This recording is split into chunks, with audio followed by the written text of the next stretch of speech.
taking a job with Sears, doing electronic TV and miscellaneous electronic repair for their customers. And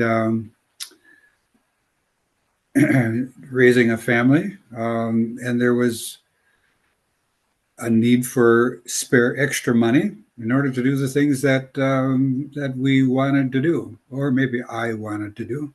So I can't speak for everyone, but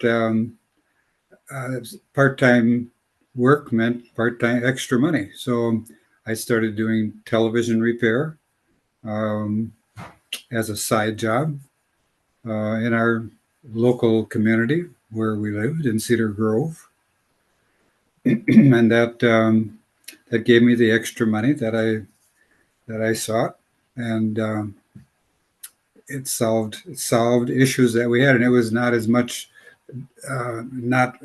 wanting to do more work. It was more of wanting to do more social things and more activities with the family that prompted my doing extra side work. I don't know if I would have done the extra work on my own besides the job at Sears if I had earned enough money to satisfy what those extra needs for the family were. I can't do it. I can't do it both ways, so I don't really know.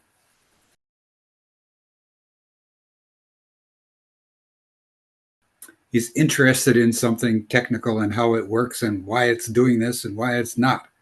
And that's kind of I don't know.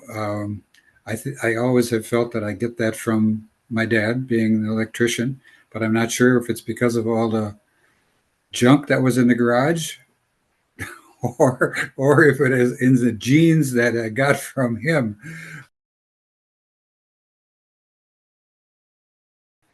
I think it was an inspiration to some of the younger guys that I now have contact with.